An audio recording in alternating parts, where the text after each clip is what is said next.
We're in a time in history where we've got all these crazy sort of dating trends and names coming out like ghosting, breadcrumbing, zombieing. And in my opinion, it's just fancy new terms for very old age toxic behavior.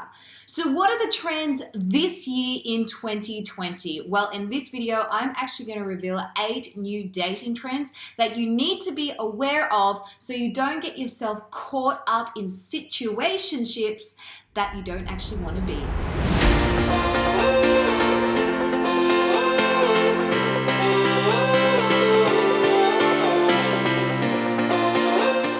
Hey everyone, I'm Renee Slansky. Welcome back to my YouTube channel. I'm a dating and relationship coach and I help women from around the world build the relationship they desire and deserve. The first one is orbiting. Now, orbiting is basically when they're in your life, but they're there from a distance. So maybe you don't have a lot of contact with them and they're kind of watching your social media. They are maybe watching your Snapchat, your Instagram stories, and you know that they're watching. Maybe sometimes they'll actually interact with like liking or responding, but they're never actually wanting to engage properly with you.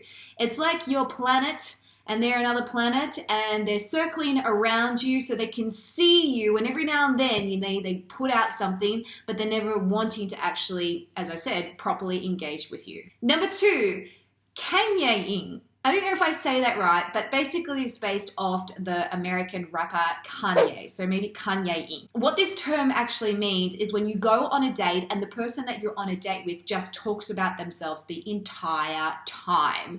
And this is obviously referring to what Kanye did back in the day when he went on stage when Taylor Swift was getting her award, and he just basically made it all about him. I'm really happy for you. I'm gonna let you finish, but Beyonce had one of the best videos of all time. I think the man may have changed a little since then, but he has actually landed himself in this dating term phrase. We know that nowadays we have a little bit more of a narcissistic type of society. Everyone is about saying me, me, me and showing what we have. So it's no wonder that that can trail into our dates as well. Okay, number 3, dial toning. Now remember back in the days before we had texting and internet, we used to pick up a phone and we even had to like go like that or press buttons like old school. Well, this is what this term is referring to. Basically, when you like somebody and you ask for their number and they give you their number and you think, okay, well, work up the confidence to be able to text them or call them, and you do that, but you get absolutely no response whatsoever. Now, this is actually different to ghosting, because ghosting is when you've had some sort of interaction with them, maybe gone on a few dates, maybe even had a relationship, and then they've disappeared. Dial toning is when you get their number and you want to make that first kind of conversation or interaction with them, but then you just never ever hear from them ever again. That is called dial toning, like when you pick up the phone and all you get is... Now, before I go into number 4, don't forget to hit the subscribe button and give me a big thumbs up if you are liking this video. Okay, number 4, glamboozling. Now, glamboozling is something that I've personally experienced years ago before I even knew this term existed. As I said, most of the time, guys, these terms are just fancy words in the Urban Dictionary to kind of make up for what's been going on for like decades anyway. But essentially, glamboozling is when you get dressed up, really glamorous, all ready to go out, and then that person cancels last minute. Okay, number 5. This one is something which I'm pretty sure a lot of us can relate to because we've had it happen to a friend of ours, and that is eclipsing. Now, eclipsing is when you have a girlfriend who then gets into a relationship or she starts dating a guy, and all of a sudden you never really hear from her anymore. She's too busy with him to want to hang out with you. She's taking on his hobbies, his interests, maybe even his personality.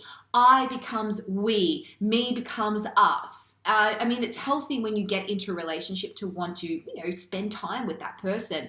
But this girl or this friend or this guy or whoever it is that is eclipsing has taken it to the whole new level where they've gone from 2 individuals into just that one person. Okay, number 6. This is actually One of my favorites, because I see this happen so many times, and I see it happen more with women than I do men, and that is typecasting. When people, maybe people who feel that they're woke or they are more intellectually educated than everyone else, come and say, okay, Renee, my love language is words of affirmation, or my Briggs type is this, this, and this. Therefore, I need to find someone that it fits my this, this, and this.